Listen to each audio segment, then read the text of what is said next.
hak ve hakikat karşısında peygamberane mücadele eden insanları, onların hayatını okurken, hecelerken, hatta 10-12 yaşında sizin içinizdeki o minnacık çocuklar çağındayken sahabinin hayatını heceliyordum. Bana çok ütopik geliyordu. Enbiya-i İzam'ı anlamak zaten mümkün değildi. 50 sene, 100 sene durmadan irşad ve tebliğde bulun. Sonra bir insana sahip olama ve fakat sonra yine hiç sarsılma ve sarsılmadan Allah kapısının tokmağına dokunmaya devam et. Anlamak mümkün değil. Bu teslimiyeti, bu bağlılığı, bu temessükü, bu samimiyeti, bu hasbülüğü anlamak mümkün değil.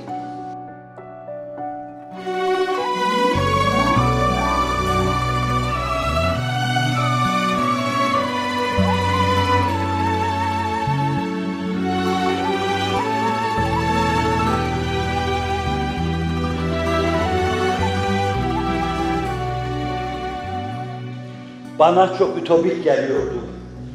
Nasıl olur böyle diyordum. Yurdun, yuvanın terk edilmesi, mal, menal, her şeyin feda edilmesi ve edilirken de dönüp geriye bakılmaması nasıl olur? Hani Nakşilerin bir şeyi var. 4 esas zikrederler. Farisi birkaç cümle içinde. Der tariki Nakşibendi lazım Ahmet çari terk.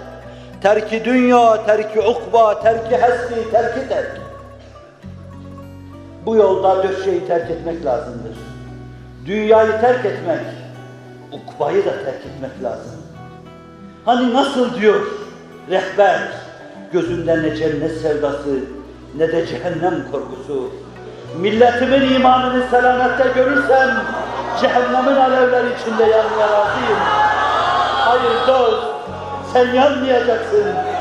Ben ve benim gibiler senin yerine kendimizi atacağız.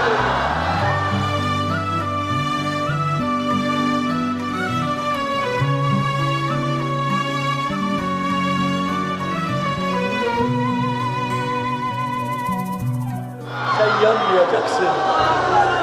Sen yandın. Burada yandın. Hem kebap gibi yandın. Şişlerde kebap gibi yandın. Yandın, hüryan oldun. Ama ah etmedin. Ah edip ağya rahından agah etmedin. Ocaklar gibi yandın. Ama gamisar eylemedin.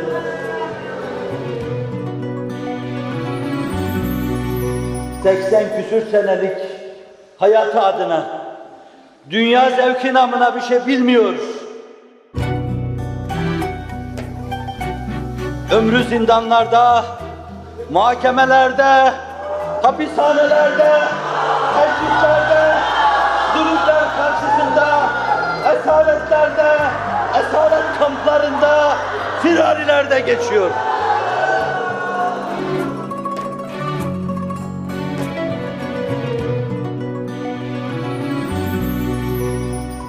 Kendisine zulmedenlere, kendisine acı çektirenlere, kendisine adım adım takip edenlere avazı çıktığı kadar yakınlarının yanında bağırıyor. Hakkımı helal ettim diyor. Bana kötülük yapanlara hakkımı helal ettim.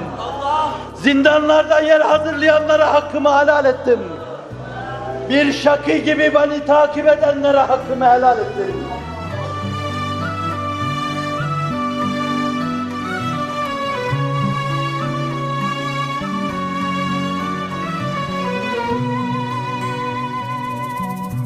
Milletimin imanını selamette görürsem, cehennemin alevleri içinde yanmaya razıyım.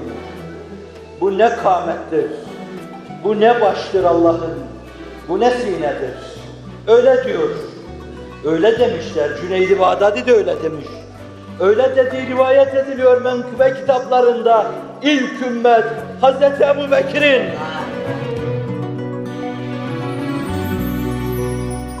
Ve benim tanıdığım bir kâmet, hacca giden arabanın içinde oturuyor. İster inanın ister inanmayın. Hac kervanı hacca gidiyor. 40-50'lik kadrosuyla hacca giden araba yerinde duruyor, frenlemiş. El freni çekilmiş, dümdüz yerde duruyor. Ve herkes derin bir mürakabe içinde. Birdenbire araba gelip gitmeye başlıyor. Arabanın içinde herkes hayretle sağa sola bakıyor. Bu bizim boynu buruk, günümüzün fedailerinden birisidir. Sakalını sinesine basmış, derin derin rüyalar içinde hu Allah'ım hu diyor. O koca araba lerzeye gelmiş gibi titriyor.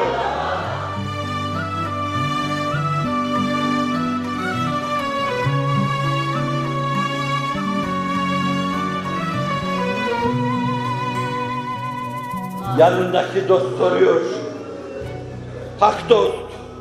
Hak dost illallah, ne diyordun, ne düşünüyordun? Birdenbire cehennemin alev alev yanışı hayalimde belirdi. Sonra isyan eden ümmeti Muhammed'in durumunu düşündüm. Ve birdenbire çığlık oldum. Allah'ım beni dedim, Allah'ım beni dedim, Allah'ım beni dedim. Ama bunları bağışla dedim.